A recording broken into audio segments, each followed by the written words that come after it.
it's not your fault. And it's not my fault. That phrase, if you've ever heard it, drives me crazy. I'm huge on people accepting responsibility for their actions, behaviors, choices, and I hold myself to that. I'm not perfect at it. There are times where it gets away from me, but I value that both in myself and in other people, accepting responsibility for our actions. But I want to add to that phrase and I want to turn it around. And I think what I'm going to propose is a very powerful strategy in helping any one of you that has a difficult conversation to have. You have to talk to someone about changing the way they're doing things because the way they're doing things today are either frustrating you, angering you, or not helping you get the results that you've been expected to get in your role. And so there's this wall of frustration, anger, some emotion between the two of you. You need to have the conversation. Any conversation, there's two parts. There's the intent, there's the content. You may look up and find out the best way to express what you need them to do. That's the content. Normally that's about 20% of what's heard. 80% of what's heard is the intent. Now here it's gut check time.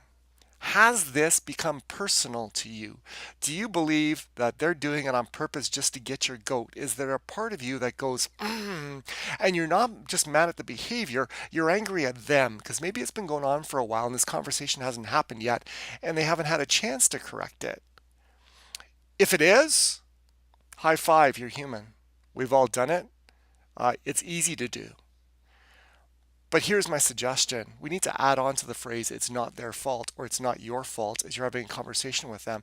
And you need to add a second line to have a powerful approach to this conversation. And the second line is this: it may not be your fault, but it is your responsibility. Two parts about that. Number one, before you go and talk to someone, can you recognize it's not their fault? What do I mean by that? I mean, we're all a product of our environment. So many times when I talk to people dealing with bullies and you find out more about the history of that bully, that nature of bullying comes because they were bullied and they experience that environment and they're just acting out of what they've seen and what they know. It's almost like they didn't stand a chance. But bullying is unacceptable.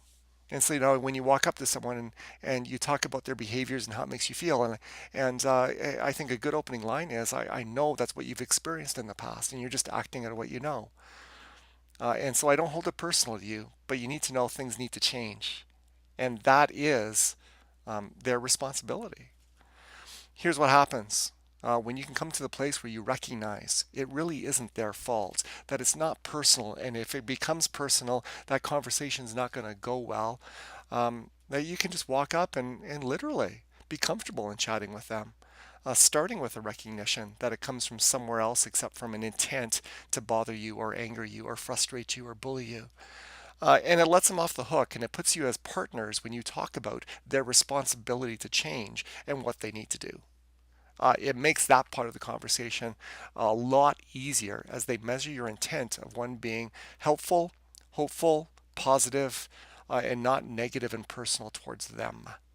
So it's not your fault? Absolutely. You can quote me on it, but it may be your responsibility. And let's work together to improve in all of our authenticities, those things that we need to get better at. That's the challenge for the day. Hope you have a good one. Talk soon.